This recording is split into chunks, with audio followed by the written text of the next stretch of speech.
What's up, Infected? It's Wolf of the Quarantine, and this is Kickstart Your Week.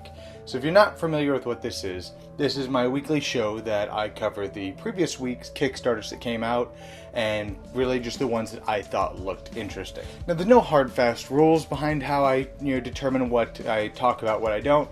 It's really what I thought looked interesting, what I thought you guys might look interesting, either by the thumbnail, the idea, mechanics, I watched the video, maybe I skimmed the Kickstarter, there's no hard, fast rules behind any. Now, with so many Kickstarters every week and so little time, I do narrow it down to a maximum of 5.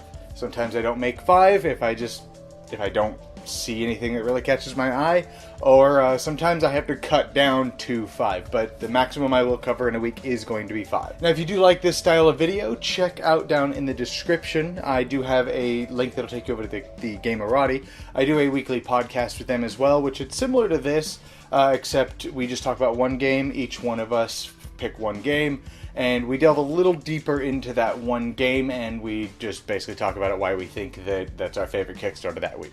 And so the first game up on my list here is going to be 1337, The Black Plague.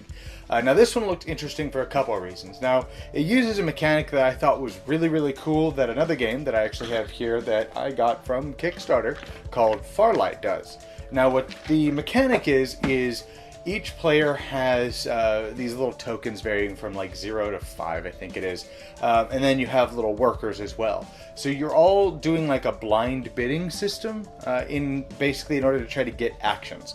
So when it's your turn, you're going to place out one of your tokens. So you can place out one token, but it's face down and nobody knows what it is. So maybe it's the 0, maybe it's the 5. Nobody really knows. But when you put that out, you can also put out one of your, I guess, workers or whatever. In this case, your plague doctors. You can put one of your plague doctors out as well, and that basically gives that number a +1. So that 5 becomes a 6, so on and so forth. And that's the main mechanic behind the game. And all the players are going to be doing that, and then after everybody puts all their stuff out, they're all revealed. Whoever has the most power in a region gets whatever the action is. And there's 6 regions, so effectively there's 6 actions. Now, in Farlight anyways, and I'm assuming it kind of seemed like in 1337 or 1347, it did the same thing. The losers aren't just SOL. They do get a very small, albeit crappy in comparison, but it's something, like consolation prize of, sucks to be you. I really like that mechanic because it creates tension. Because you're like, okay, do you put forth your 5 here and then maybe a worker? Because maybe you put your stuff elsewhere, and then somebody later on, the last thing they put something out there, and you don't have anything to compete with it, and it's a really crappy way to explain it. I know I'm a bit tired right now, but it's a really cool mechanic because it creates so much tension for such a tiny little mechanic. But then the theme is also really cool. It's back during the Black Plague, and you are a plague doctor in like this castle. So new boats are arriving. They're bringing the plague with them, causing people to be infected by the plague, and you're just trying to heal them and become the best plague doctor, effectively.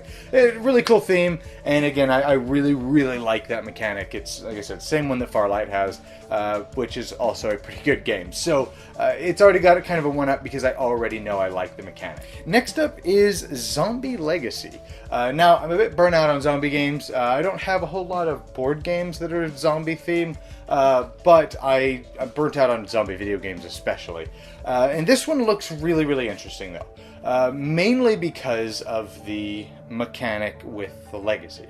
I wasn't able to get a whole lot from the actual Kickstarter in terms of how the game is actually played, but it's a cooperative adventure where you all are survivors. You're going out trying to get resources, bring them back, so on and so forth. It looks like it's got a similar style, kind of like a story deck. Certain things happen as you play through the game, and then how you deal with it. You add more cards to the deck later on, and you have to deal with consequences, whether they be good or bad, and stuff like that. It looked really, really cool. At first, I wasn't able to figure out how the heck this was a legacy game, because, a legacy game, for example, I have Charterstone right here that we're playing through for a review, and the way a legacy game, don't worry, no spoilers, but the way a legacy game works is you start out with this very basic game, and throughout the course of the game you're riding on boards, ripping up cards, putting stickers on boards, writing on stuff like that. You are permanently altering that game. And at first I wasn't really sure how this was a legacy game, but when you go to the components, which you'll probably see over here, there's stickers and it says there's legacy boxes, stuff like that. So I'm guessing based on, while you're out scavenging and all this stuff, depending on your actions and what you're doing, you're going to be opening these boxes and then adding more components to the game. Maybe new stickers, adding more legacy cards to the legacy deck, which is another thing. There's like 6 different legacy decks, so I'm not really sure 100% how most of it works, but I do like the idea. I'm really starting to love legacy games. I've recently played a few. And then you add on a zombie theme, it almost feels like that's just a shoo-in, like it's a given, it's a perfect theme for a legacy game. So this one looked really interesting. Again, zombies mixed with legacy almost feels just like an insta-win for me. And then lastly for this week, that's right, there's only 3, is Shadowrun Sprawl Ops. Now, I like the Shadowrun kind of universe. If you don't really know what it is, effectively think Dungeons & Dragons, but Dungeons & Dragons has advanced through time and is now in like the modern, or more like slightly futuristic, dystopian future kind of world. Think like Netrunner universe, basically. So D&D has gotten up to the Netrunner universe. Is really a good blend of what it is. So you have orcs and all the different races from D&D, or for the most part, and there's like mega corporations, super corrupt, and you're runners that are going in, and usually you're criminals, basically, but you're trying to, accomplish whatever your goal is, whatever your mission is, whether it's hack into this super corporation, steal some stuff, come back, get information, save this person, whatever.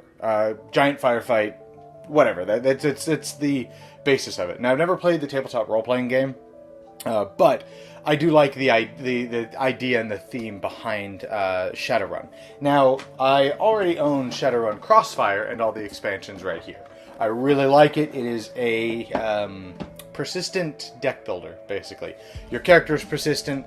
The more you play, you level your character up. You can play with other people. It's really cool. Good fun. But this one is in the same universe, and the way the game works is it's a worker placement game, which at first was like, okay, worker placement with, whatever. But the way this one works is similar to the Netrunner tabletop game and so on and so forth. Like there's the video game, which is really good. But you assemble a team. You have a team. You all are opposing runners, basically, and you have a team of 4 people. You also have 4 workers. Each worker is a number, which is assigned to your 4 slots, which is your team.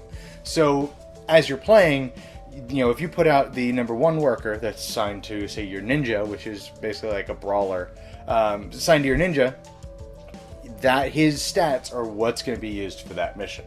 But then you can also use upgrade cards that you put under it that add to stats, stuff like that, which is very reminiscent of a terrible game that I played recently, which will remain nameless. But it's a solid mechanic as long as they don't go overboard with it.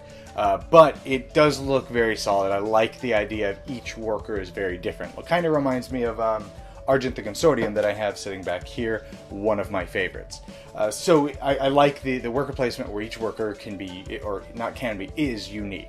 So they have specializations. So this guy does best over here. This guy does best over here. But the game is basically going to go on and on until somebody completes the final mission, and then that player, I'm assuming, is going to be declared the winner, or maybe it's a points-based system. I wasn't able to figure that out or find that out. But it looks really solid. Again, I love the worker placement mechanic where each worker is unique to each player on top of that. So my number 1 is totally different from your number 1. Maybe your number 1 is, I can't remember what it's called, but like your spellcaster, but mine's my ninja. Maybe yours is your decker, I think is what it's called. So that interesting dynamic around it, and then of course first come first serve worker placement style is also really, really fun. And those are my Kickstarters for this week. Now, my completely arbitrary Kickstarter of the Week award is actually going to go to, I didn't think I was, but honestly I think it's going to be the Zombie Legacy game. I really like the idea of making a legacy game with a zombies theme, even though I'm so over the zombie theme. But as a legacy game, it seems really interesting because You know, I like the zombie theme. It's just kind of zombie fatigue nowadays. But I do like the theme and the fact that the world has already gone to shit anyways. So now you're permanently changing this world depending on your actions. It looks really, really cool. Maybe it's just because I'm up on the hype of Legacy games, because I've recently played a few, which have been really, really fun. But yeah, no, Zombie Legacy is definitely going to be my Kickstarter of the week. Anyways, I hope you guys enjoyed this Kickstart Your Week. If you'd like to help support the channel, YouTube did take my ad revenue away due to lack of number of subscribers. So if you'd like to help support the channel and you're new here, hit that subscribe button. Stick around. Definitely appreciate you. If you're either already subscribed or if you're new, if you'd like to help support the channel monetarily, definitely check out my Patreon down below. I also have a one-time donation link as well if you don't want that monthly commitment. Any little bit definitely helps. If not, just watch the videos. That also helps. Maybe share the video. That also is awesome. Anyways, I hope you guys enjoyed this, and I will see you guys next time in the quarantine.